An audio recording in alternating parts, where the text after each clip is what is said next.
ئیماندارانی بەڕێز، ئامادەبووان خۆشک و برا عەزیزەکانم، سەلام و ڕەحمەت و میهرەبانی خوا بڕژێ بەسەر هەموو لایەکمانە. السلام عەلەیکم وەڕەحمەت الله وبەڕەکاتوه. بەڕێزەکانم، معلومە کە ژیانی مرۆڤایەتی بەبێ ناڕەحەتی و هەوراز و نوشێ و سارد و گەرم ناڕوات. ئاڵوگۆڕەکانی ژیان دێن و دەچن. وتیلکە الئەیام نداویلها بین الناس. الله سبحانه وتعالى لە قورئانە باسی کردووە ڕۆژگارەکان لەناو ژیانی مرۆڤەکانە،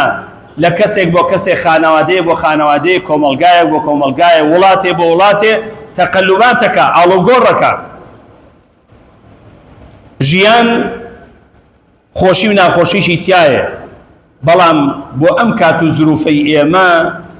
ناخۆشی و ناڕەحەتیەکان دەورەی داوین. الله سبحانه وتعالى لە قورئانە ئاماژەی بەوە داوە ژیان هەم بەبێ خۆشی هەم بەبێ ناخۆشی نابێت، جۆرێکە لە ئیختیبار و ئیمتیحان بۆ مرۆڤایەتی.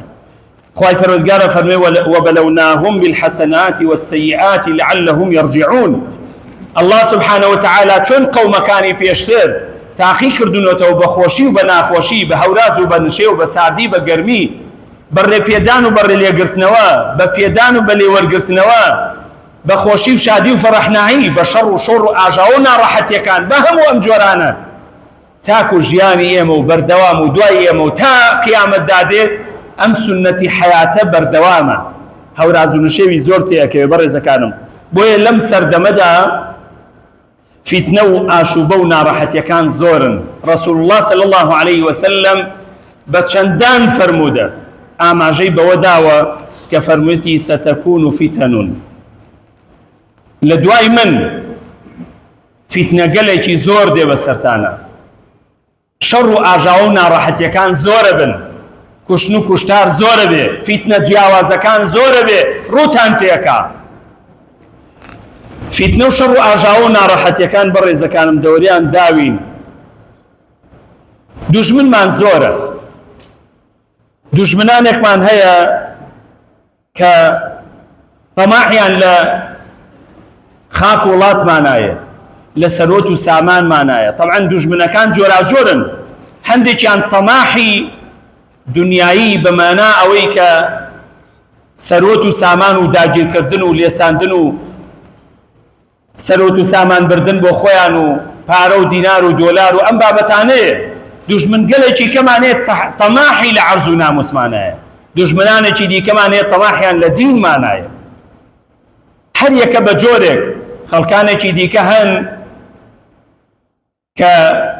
ناحەزن پێمان بەو قیەم و ئەخلاق و دابوونەریتە جوانە ڕەسەنەی موسڵمانەتی خۆمان کە هەمانە و لەناو ئەم میلەتەدا هەیە چاویان پێ هەڵنایە، تەماحی شەهوانیان لە ناوماندا هەیە، بە جۆرە شوبهات، بە جۆرە شەهەوات، بە جۆرێکی دیکە، هەر جارە بە جۆرێک یەخەمان ئەگرن، بە جۆرێکی دیکە خۆیان ئەنوێنن، ناویان ئەگۆڕن، خۆیان مزەیف بە ڕووپۆشێکی دیکەی دەرەوە کە خەڵکانێکی فەقیر حاڵ پێی هەڵەخەڵەتێن، بەڵام هەمان دوژمنە، هەر جارە بە جۆر و بە چەچێک لێمان نزیکە بنەوە ئەیانەوێ کە زەفەرمان پێبێنن. بۆیە بەڕاستی ئێمە لەگەڵ ئەمەشدا کە ئەم ناڕەحەتیانە لە دەور و بەرمانە هەیە، خۆمان تۆشی کۆمەڵە فتنە بووین. فتنەیەکی گەورە لە ناومانە، فتنەی ئەعلام، سۆشیال میدیا بە هەموو جۆرەکانیەوە، فتنەی ماڵ، پارە، دارایی، دینار، دۆلار، هەروەها فتنەی دین، فتنەی ئافرەت، فتنەی شوبهات، کۆمەڵێ لەم بابەتانەیە خەی گرتوین لە ناو خۆی وڵاتمانە. گەورەترین خەتەر کە لە ناوماندا هەیە کە ڕوومان تێبکا فتنەی دینمانە، عەقیدە و بیر و بڕوا و مەنهەج و دینداری و خواناسیمانە، و فتنەی قیەم و ئەخلاق و ڕەوشتی بەرز، و فتنەی گەورەمان بۆ خاک و وڵاتمان، بۆ حەیاتمان، بۆ نەفسمان، بۆ ژیانمان، بۆ ژینگەمان. گەورەترین فتنە ئەوانن کە ڕووی تێکردوین و ڕوومان تێکا بەردەوام. بەڵام خەفەت و داخەکە ئەوەیە چەندە لە دەوروبەرەکانمان و دراوسەکانمان و دوورە وڵات و ئەوروپا و ئەمریکا و ئەمانە نەخشە و پیلانی گڵاومان بۆ داڕێژن. داخەکە ئەوەیە جاروبار هەیە دەستکەکە لە خۆمانە، فتنەکە لە ناو خۆمانایە. ئەگەر بۆ تەماحا خاک و وڵاتەکە ئەوان هەیەە لێرە زیاترە، فتنە بۆ دین و ئەخلاقمان لێرە زیاترە بەداخەوە، کە ئەمە بەڕاستی زۆر ئازار بەخشترە لەوەی کە دوژمنێک بێت بیەوێ داگیرێکا وڵاتێ سەرۆت و سامانە بیەوێ بە جۆرێک لە جۆرەکان کۆنتڕۆلی حیات و ژینگە و کا بتکاتە ڕۆبۆتێ خۆی بەڕێوە بەرێ بەڵام داخ و خەفەتەکە زۆر لەوە گەورەتەکە لە ناو خۆمانە هەرچی ئەم دوژمنانە هەیە دوژمنی خاڵکت دەڵێ سەرۆت و سامانت دەڵێ دینت ئەڵێ قیەم و ئەخلاقت دەڵێ بەها بەرزەکانت دەڵێ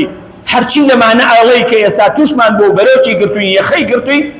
ئەگەر بڵم هەندێک جار یان ئەوە تا بەیعازی دەرەوە دوژمنەکانی ناو خۆمان زیاترە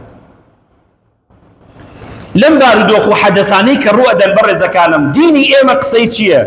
باسی چییە چۆن ڕێمان نیشانەدا ئەرک و بەرپرسیارەتی من و تۆی دیندار و مسلمان چییە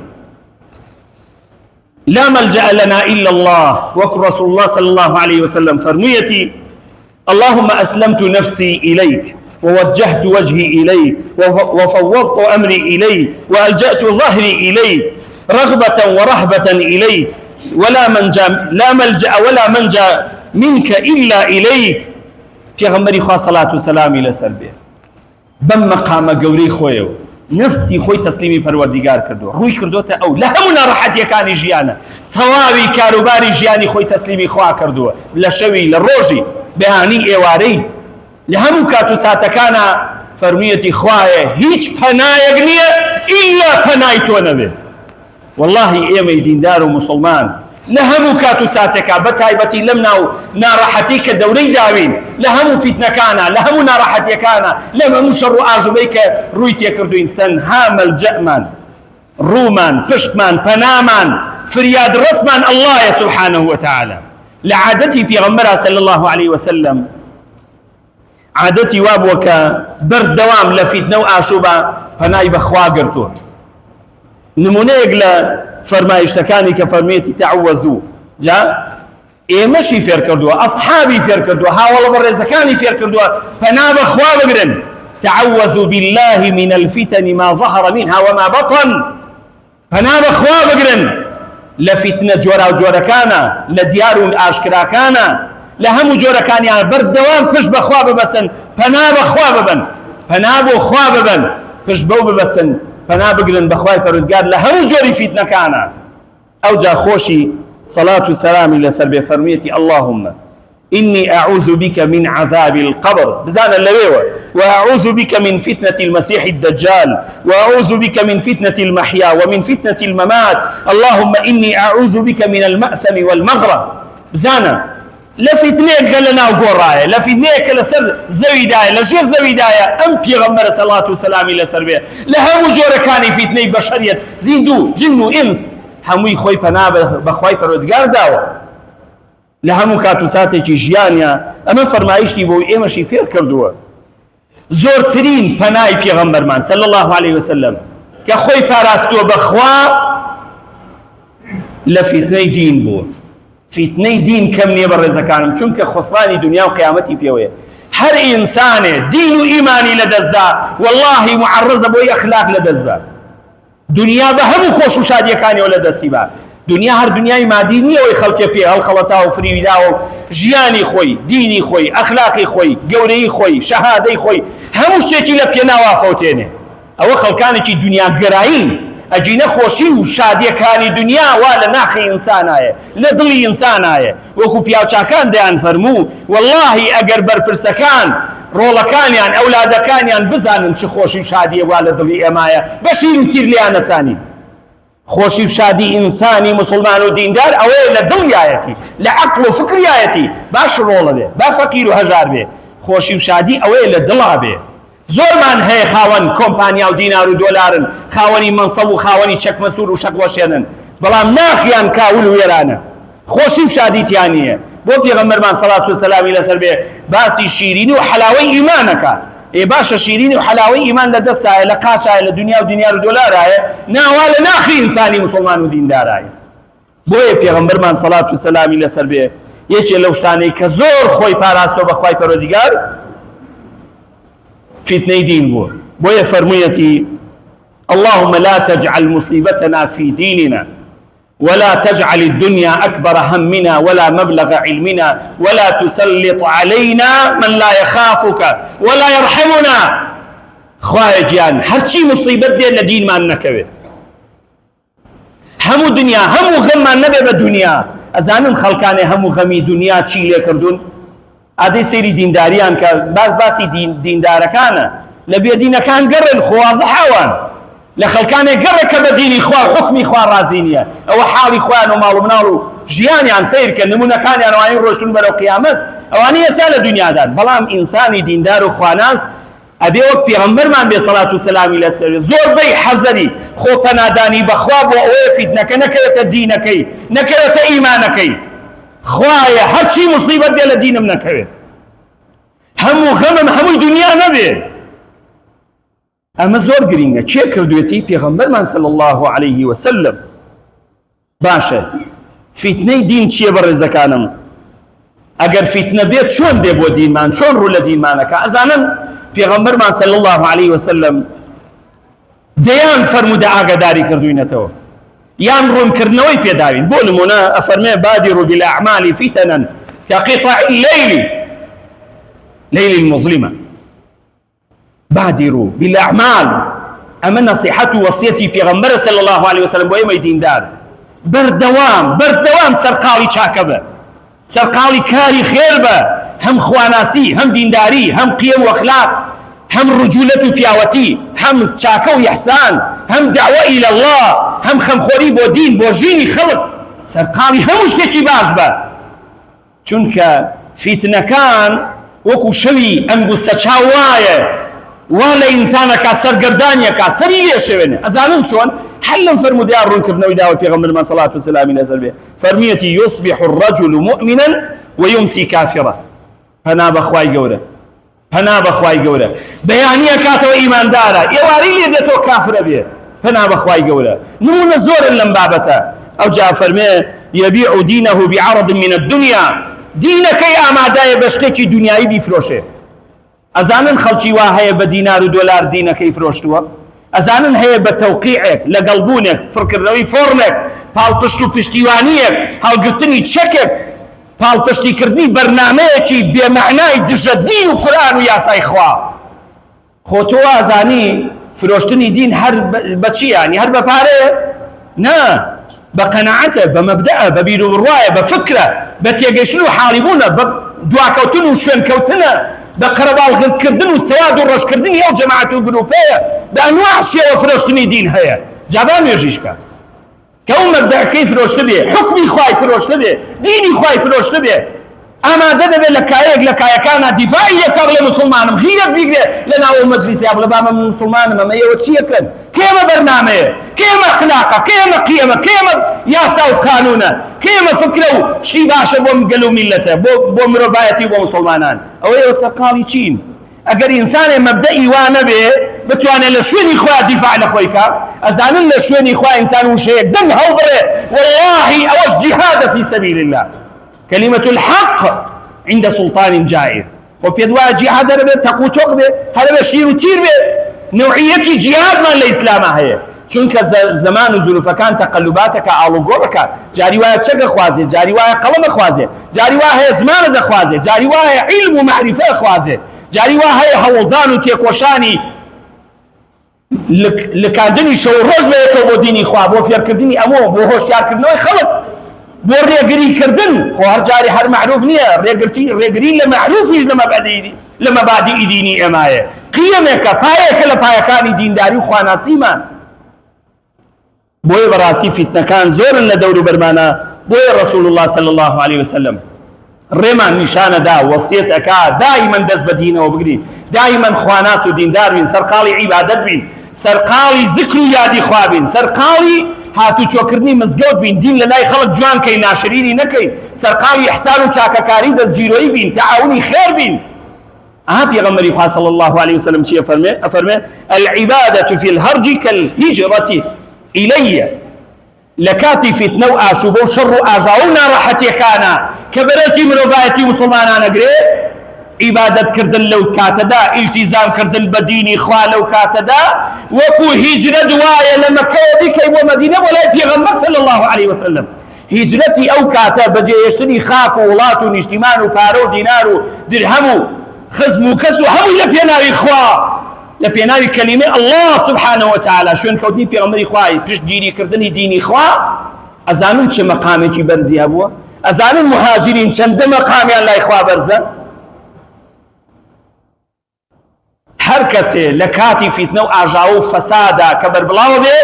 دەست بە دینی خواوە بگرێ وەک ئەوە وایە شوێن پێغەمبەر کەوتبێ هیجرەتی کردبێ ماڵ و سەرۆت و سامان و هەموو شتێکی کردبێتە قوربانی ئەو ڕێگای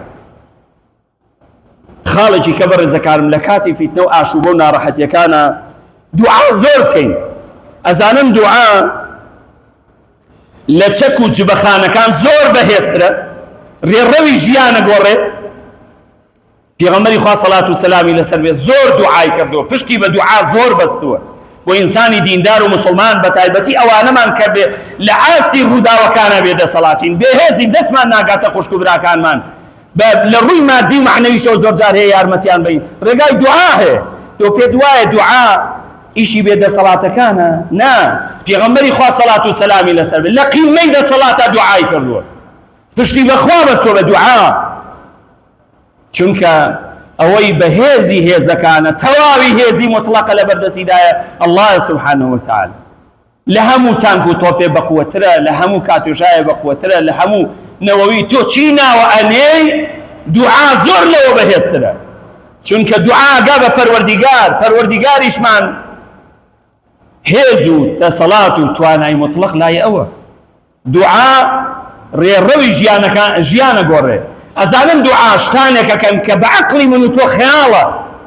پێمان وایە هەرگیز پێی ناگەین و چاومان پێی ڕۆشن نابێت سەرنجی قورئان دەن بەڕێزەکان موسى عليه السلام یەکێکە لە پێغەمبەرانی ئولو العەزم سەلامی خوا لە هەموویان بێ کاتێ دوای ئەم هەموو هەوڵ و تێگۆشان و دعوە إلى الله بۆ فیرعەون و دار و دەسەکەی چەند هۆشیاری کردەوە چەندان موعجیزە چەندان ماندوو بوون و هەموو تەقەلا لەگەڵیدا بەڵام ئاخری گەیشتە ئەوەی کە ئیتر دوعای لێ بکە دوعای کێ موسى عليه السلام بێهێز و بێدەسەڵات شوێن کەوتێکی کەم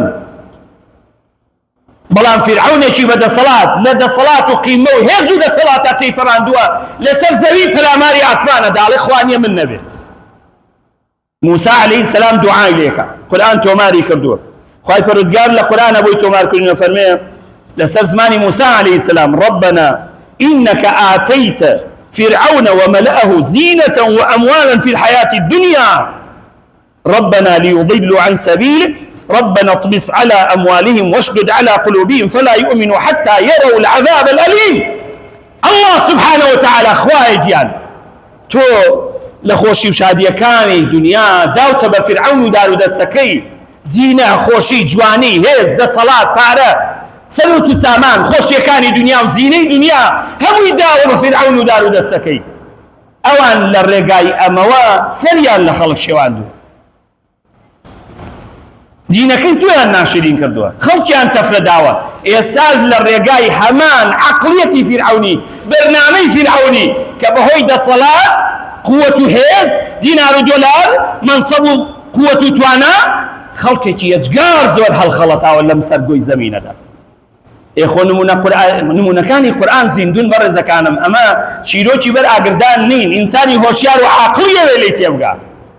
موسى عليه السلام ئەمە دوعای بوو داوای بۆ لە خوای پەروەردگار خوایە ئەو دەسەڵات و هێز و خۆشی و شادی و ناز و نیعمەت و زینەی دنیا داوە بە فیرعەون و دار و دەستەکەی لە ڕێگایەوە خەڵکیان تەفرەداوە دەی خوایە سەرۆت و سامانی بەناخی زەویا بەرە خوارەوە خوایە دڵیان تونکە ئەمانە هەتا عەزابێکی بێژ نەبینن ئیمان ناهێنن سەیری ڕووداوەکەی ژیانی فیرعەونیشکە بالفعل وابوو خوای پەروەردگار سەرۆت و سامان و هێز و دەسەڵاتی لێوەرگرتەوە ئەوانەی کە مرۆڤ بوون لەگەڵ یا دەورەیاندا بوو پاراسبوونی هەمووی لەناو ئاوا غەرقکردن هێز و دەسەڵات نەما قووەت نەما پارۆ زینە و حەیاتی دنیا نەما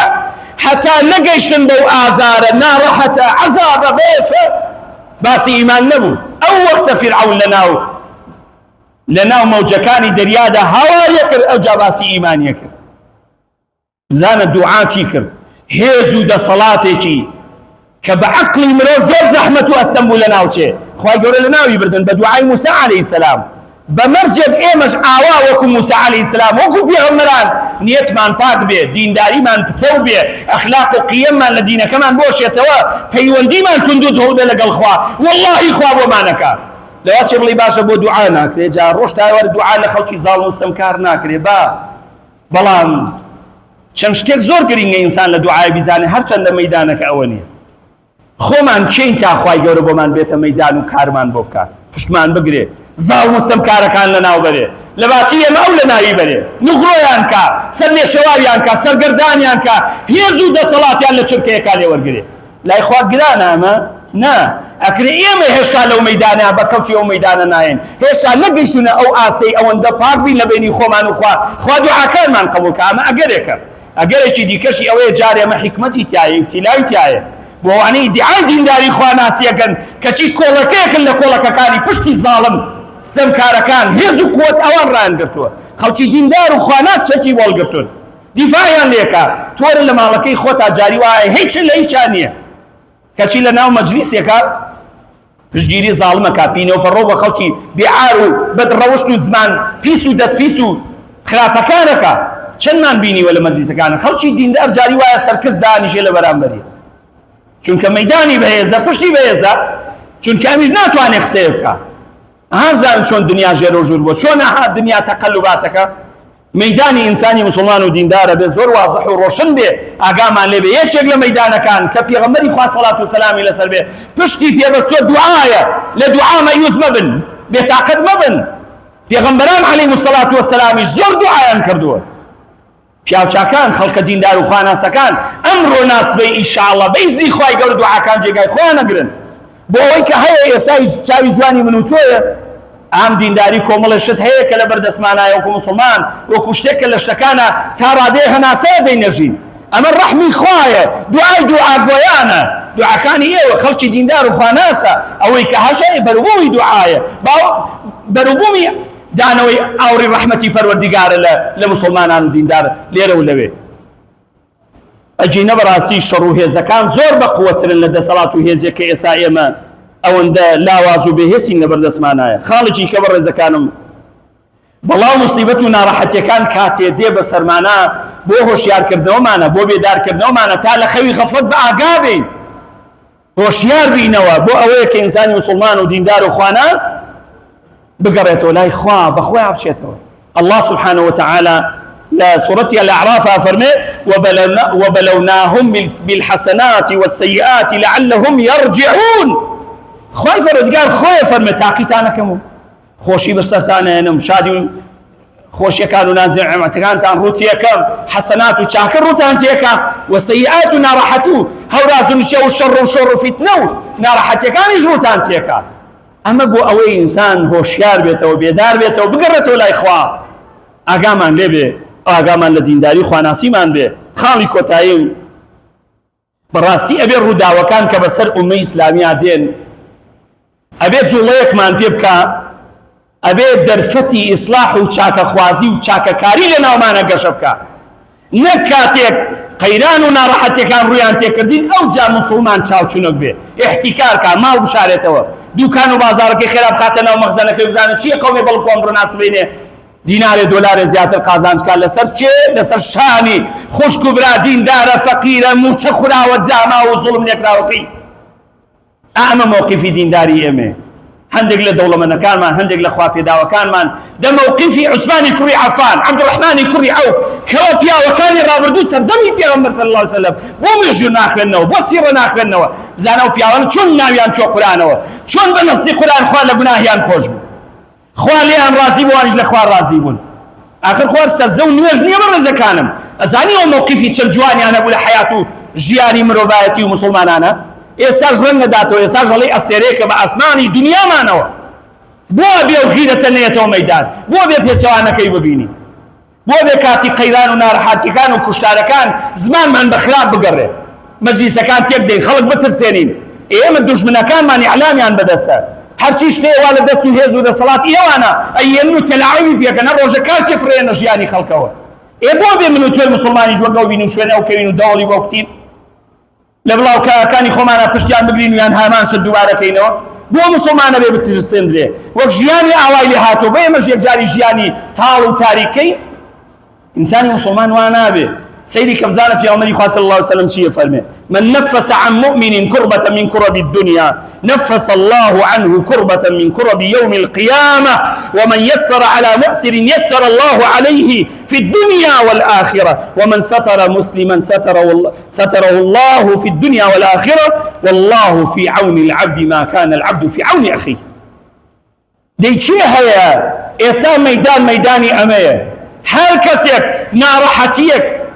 لسر ژیانی هەر کەسێ لە دنیا لا بدا خوا بە گەورەی خۆی جل جلاله لە ڕۆژی قیامەتە ئەو ناڕەحەتی قیامەتی لەسەر لابە هەر کەسێ بارقورسی مادی لەسەر شانی مسلمانێ خوشک و برایەکی لا ببە خوای گەورە ناڕەحەتی مادی لەسەری لابە هەر کەسێ ستری مسلمانێ بکە عیب و عاری داپۆشێ خوا ستری عیب و عاریەکە لە دنیا و لە قیامەتە هر کسی یارمەتی و پشتیوانی عەبدێکی خوا بێ مسلمان و دیندارێ بێ خوا پشتیوانی ئەوە بێ تو خوا لەم نیعمەتە گەورەتر هەیە لەم پشتیوانی و لەم مژدە خۆشە زیاتر و باشتر هەیە کەچی بەداخەوە لە کار و کردەوەی مسلمانانە ئەوە بین کە هەیە کە ڕۆدا لە دەورمان یا ڕەبی خوایە بە خاتی گەورەی خۆت و جەلالەتی خۆت خوایە بەهانامانەوە بێ خوای ئیسلاحی حاڵمان کە یارمەتیمان بدەی لە فیتنە و ئاشوب و شەڕ و ناڕەحەتیەکانە پشتمان بگری دەرچێکمان بۆ بکەیتەوە ڕێگای ڕۆشنمان نیشان دەی یا ڕەبی خوای دوعای ئەم خوشک و برایانەم قبوڵ کەی بە خاتی گەورەی و عەزەمەتی خۆت ادعوا الله وأنتم موقنون بالإجابة